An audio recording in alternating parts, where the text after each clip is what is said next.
Hi hello welcome to ಸ್ವಯಂ ಸವಿರುಚಿ and blogs. ಅನ್ನದಾತ ಸುಖಿ ಭವ. ನಾನು ಇವತ್ತು ಸೌತೆಕಾಯನ್ನು ಯೂಸ್ ಮಾಡಿಕೊಂಡು ಟೇಸ್ಟಿಯಾಗಿರುವಂಥ ಡಿಫ್ರೆಂಟ್ ಆಗಿರುವಂಥ ಅವಲಕ್ಕಿ ಸೌತೆಕಾಯಿ ಅವಲಕ್ಕಿನ ಮಾಡ್ತಾಯಿದ್ದೀನಿ. ತುಂಬಾ ಟೇಸ್ಟಿಯಾಗಿರುತ್ತೆ, ಡಿಫ್ರೆಂಟ್ ಆಗಿರುತ್ತೆ ಟೇಸ್ಟ್ ಮಾತ್ರ. ಬನ್ನಿ ಯಾವ ಥರ ಮಾಡೋದು ಸೌತೆಕಾಯಿ ಅವಲಕ್ಕಿನ ಅಂತ ಈ ವಿಡಿಯೋದಲ್ಲಿ ನೋಡೋಣ. ಡಿಫ್ರೆಂಟ್ ಆಗಿರುತ್ತೆ, ನೀವು ಒಮ್ಮೆ ಈ ಥರ ಟ್ರೈ ಮಾಡಿ ನೋಡಿ. ಬನ್ನಿ ಯಾವ ಥರ ಮಾಡೋದು, ಅದಕ್ಕೆ ನಾನು ಯಾವ್ಯಾವ ಇಂಗ್ರೀಡಿಯೆಂಟ್ಸ್ನ ತೊಗೊಂಡಿದ್ದೀನಿ ಅಂತ ನೋಡೋಣ ಬನ್ನಿ. ಇವಾಗ ನೋಡಿ, 1 ಬೌಲ್ ಈರುಳ್ಳಿ, 1 ಬೌಲ್ ಸೌತೆಕಾಯಿನ ತುರಿದು ತೊಗೊಂಡಿದ್ದೀನಿ, ಮತ್ತು ಅರ್ಧ ಲಿಂಬೆಹಣ್ಣು, ಕೊತ್ತಂಬರಿ, 2 ಹಸಿಮೆಣ್ಸಿಕಾಯಿ ಚಿಕ್ಕದಾಗಿ ಕಟ್ ಮಾಡಿ ತೊಗೊಂಡಿದ್ದೀನಿ, ಕರಿಬೇವು ಮತ್ತು ಶೇಂಗಾ. ಇದು ಅವಲಕ್ಕಿನ ತೋಯಿಸಿ ತೊಗೊಂಡಿದ್ದೀನಿ, ಇಷ್ಟನ್ನು ಗಟ್ಟಿ ಅವಲಕ್ಕಿನ ತೋಯಿಸಿ ತೊಗೊಂಡಿದ್ದೀನಿ. ಇವಾಗ ಕಡಾಯಿಗೆ ನಾನು ಒಂದು 4 ಸ್ಪೂನ್ ಆಗೋಷ್ಟು ಎಣ್ಣೆನ ಹಾಕ್ತಾಯಿದ್ದೀನಿ. ಅವಲಕ್ಕಿಗೆ ಸ್ವಲ್ಪ ಎಣ್ಣೆ ಬೇಕಾಗುತ್ತೆ, ಇಷ್ಟ ಆದರೆ ಸಾಕು. ಇವಾಗ ಸಾಸಿವೆನ ಹಾಕ್ತಾಯಿದ್ದೀನಿ. ಸಾಸಿವೆ ಹಾಕಿ ಶೇಂಗಾನ ಹಾಕ್ತಾಯಿದ್ದೀನಿ. ಶೇಂಗಾನ ಸ್ವಲ್ಪ ಫ್ರೈ ಮಾಡ್ಕೊತಾಯಿದ್ದೀನಿ. ಇವಾಗ ಕರಿಬೇವು ಹಾಕ್ತಾಯಿದ್ದೀನಿ.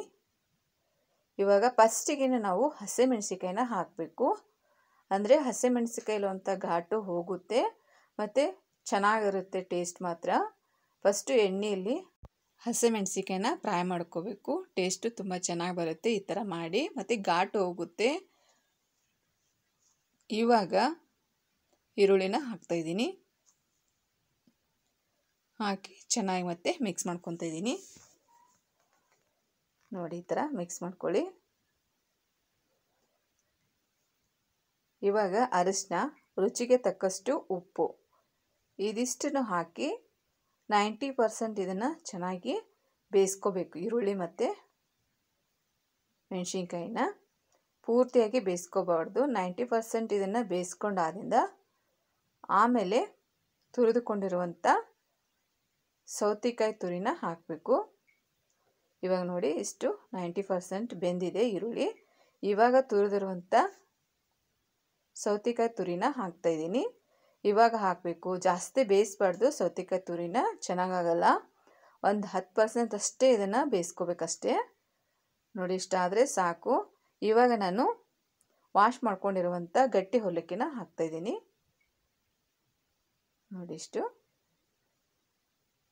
ನಾನು ತೊಗೊಂಡಿರೋಂಥ ಅವಲಕ್ಕಿ 2ರಿಂದ 3 ಆಗುತ್ತೆ. ಇದು ಅವಲಕ್ಕಿ ಅಷ್ಟನ್ನು ತೊಗೊಂಡಿದ್ದೀನಿ. ಇವಾಗ ಕರೆಕ್ಟಾಗಿ ಮಿಕ್ಸ್ ಮಾಡ್ಕೊತಾ ಇದ್ದೀನಿ. ನೋಡಿ, ಈ ಥರ ಮಿಕ್ಸ್ ಮಾಡ್ಕೋಬೇಕು. ಇದನ್ನು ಈ ಥರ ಕರೆಕ್ಟಾಗಿ ಮಿಕ್ಸ್ ಮಾಡಿಕೊಂಡು ಇವಾಗ ನಾನು ಲಿಂಬೆಹಣ್ಣನ್ನು ಹಾಕ್ತಾಯಿದ್ದೀನಿ. ನೋಡಿ, ನಾವು ಟೊಮೆಟೊ ಯೂಸ್ ಮಾಡಿಲ್ಲ, ಹಾಗಾಗಿ ಲಿಂಬೆಹಣ್ಣನ್ನು ಹಾಕ್ತಾಯಿದ್ದೀನಿ. ಲಿಂಬೆಹಣ್ಣು ಹಾಕಿದ್ರೇ ಚೆನ್ನಾಗುತ್ತೆ. ಬೇಕಂದರೆ ಸ್ವಲ್ಪ ಮೇಲೆ ಸಕ್ಕರೆನ ಹಾಕೋಬೋದು, ತುಂಬಾ ಟೇಸ್ಟಿಯಾಗಿರುತ್ತೆ. ಈ ಥರ ಮಾಡ್ಕೊಂಡು ನೋಡಿ.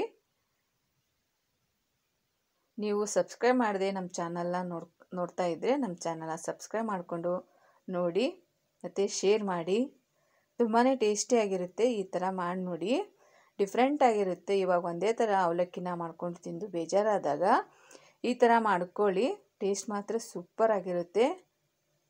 ನೋಡಿ, ಟೇಸ್ಟಿಯಾಗಿರುವಂಥ ಸೌತೆಕಾಯಿ ಅವಲಕ್ಕಿ ರೆಡಿಯಾಗಿದೆ. ನೀವು ಇದೇ ಥರ ಮಾಡಿ ನೋಡಿ. ನಮ್ಮ ಚಾನಲ್ನ ಫಸ್ಟ್ ಟೈಮ್ ನೋಡ್ತಾ ಇದ್ದರೆ ನಮ್ಮ ಚಾನಲ್ನ ಸಬ್ಸ್ಕ್ರೈಬ್ ಮಾಡಿ, ಫ್ಯಾಮಿಲಿ ಫ್ರೆಂಡ್ಸ್ಗೆ ಶೇರ್ ಮಾಡಿ. ಟೇಸ್ಟ್ ಮಾತ್ರ ಸೂಪರಾಗಿರುತ್ತೆ. ನೀವು ಇದೇ ಥರ ಮಾಡಿ ನೋಡಿ. ಮತ್ತೆ ಭೇಟಿ ಹೋಗೋಣ ಮುಂದಿನ ರೆಸಿಪಿಯೊಂದಿಗೆ. Thank you for watching.